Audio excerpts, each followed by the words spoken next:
Ser crente é ser covarde? Eu sou o pastor Douglas Oliveira dos Santos, pastoreio a Igreja Batista Jardim Novo Mundo, juntamente com o pastor Marcos Machado. Estamos aqui para responder essa pergunta na Escola Bíblica Dominical. Vamos para o nosso estudo bíblico?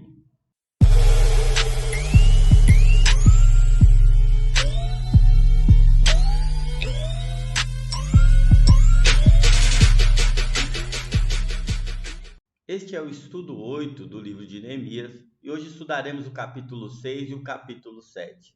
Na semana passada, nós falamos exatamente sobre os conflitos que existiam e o processo de exploração que os judeus faziam sobre os outros povos. Então, Neemias toma parte sobre isso e faz com que haja uma justiça social, né? Neemias faz até um processo de reforma agrária naquela comunidade, visando que Neemias tinha uma preocupação muito grande vinculada à concepção de justiça. Porém, as suas atitudes, as suas ações, trouxeram desconforto em relação a alguns grupos de pessoas.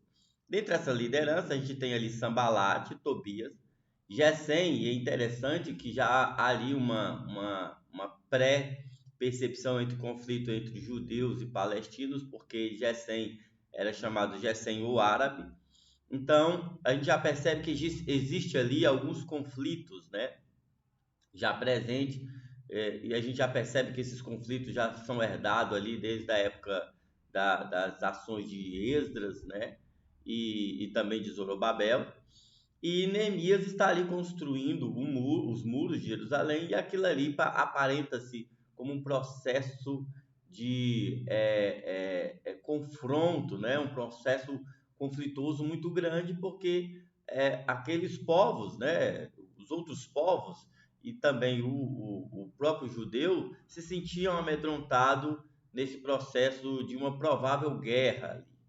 Então, Sanbalate, né, Tobias e Gesem procuram, de uma certa forma, tentar coibir e frustrar os planos de Neemias. E aí entra essa perspectiva, né?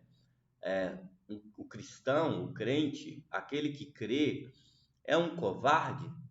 Vamos ler a palavra de Deus. Vamos ler hoje Neemias capítulo 6, do versículo 2 até o versículo 7. Vou deixar aqui na descrição o link do canal Transbordando Graça, dos 2 capítulos, para que você possa ouvi-lo integralmente.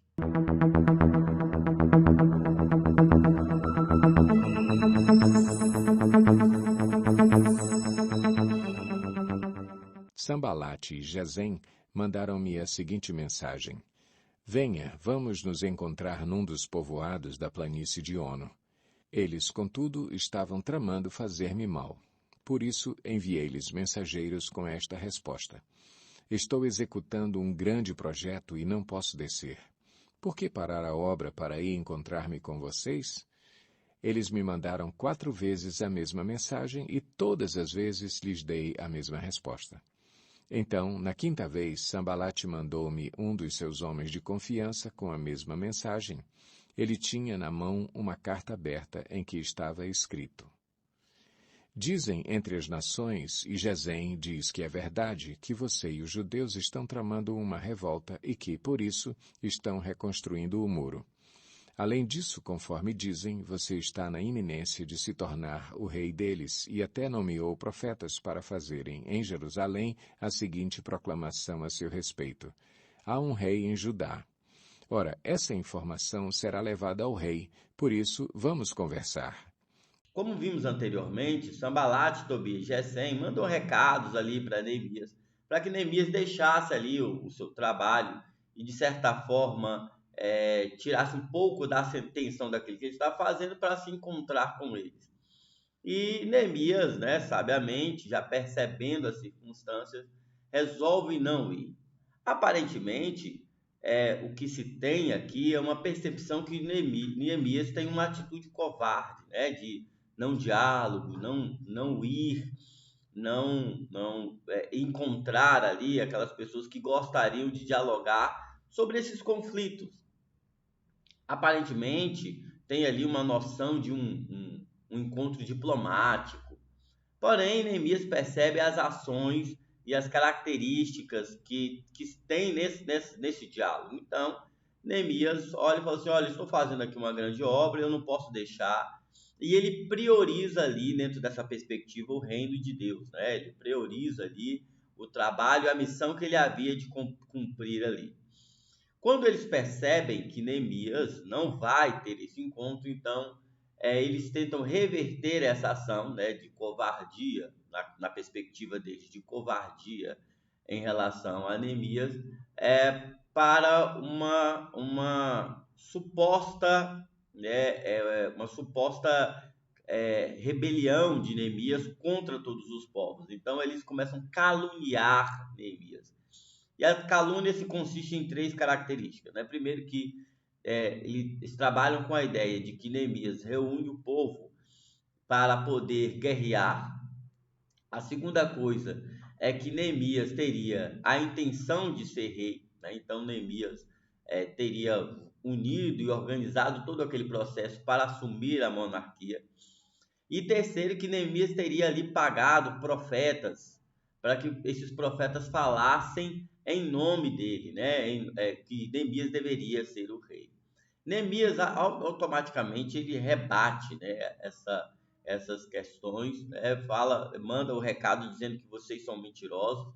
Ele rebate essas orações, mas é interessante que Neemias não faz uma rebatida, ele não rebate esses processos de forma argumentativa.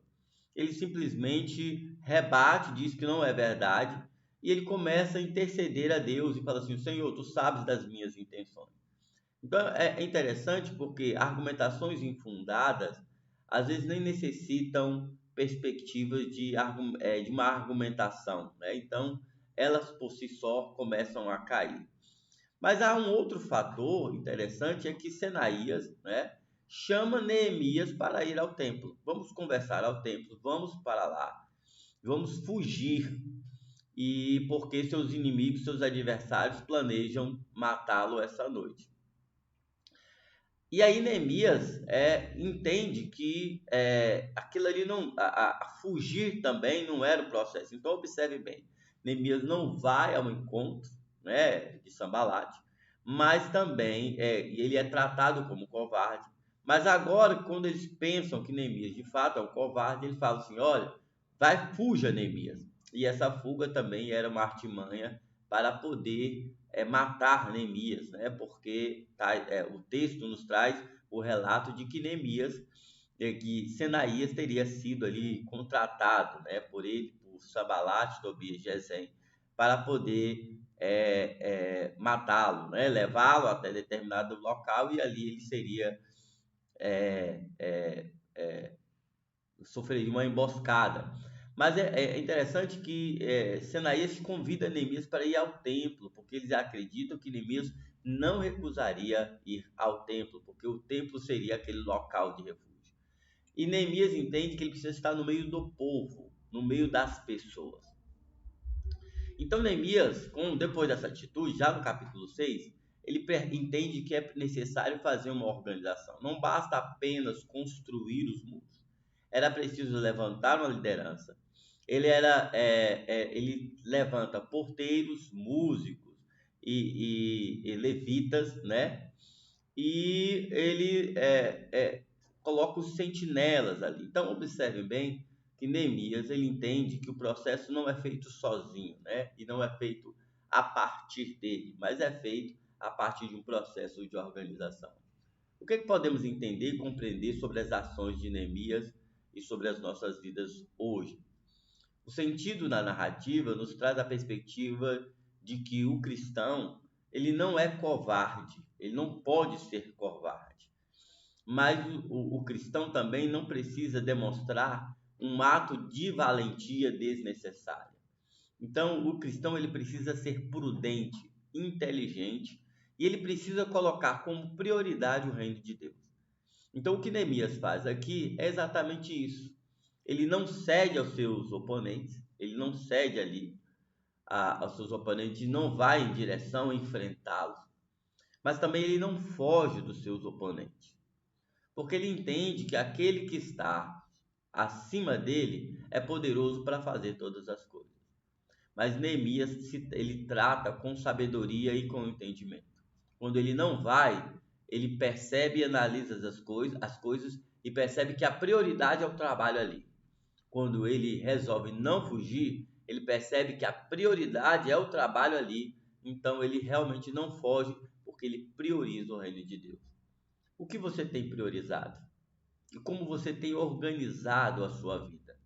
Neemias, além de construir o muro, após a construção do muro, em 52 dias, ele organiza o povo internamente. Ele faz ali uma análise de quantas pessoas, você vai ver no capítulo 6, ele faz toda uma descrição das pessoas e contam quantas pessoas estão ali, quantas famílias estão ali, porque ele precisa estabelecer um processo de organização. Nós, como Reino de Deus, precisamos entender que além de fazer esse trabalho externo, esse trabalho visual ou esse trabalho de proteção, é necessário estabelecer um processo de organização. Como você tem organizado a sua vida, como você tem se organizado no trabalho, como você tem se dedicado ao reino de Deus, como você tem se dedicado à sua igreja, à sua comunidade e o que você tem colocado como prioridade. Ou será que você tem caído nas ciladas dos adversários do reino de Deus? Esse é o meu desejo, que cada um de nós possamos buscar verdadeiramente a vontade e o reino de Deus acima de qualquer coisa. Eu quero orar por você. Senhor Deus, nosso Pai, coloco diante de Ti a vida de cada pessoa e entendemos que Tu és um Deus maravilhoso, bondoso e misericordioso. E rogamos a Ti que o Senhor venha abençoar a cada vida, em nome do Senhor Jesus. Amém.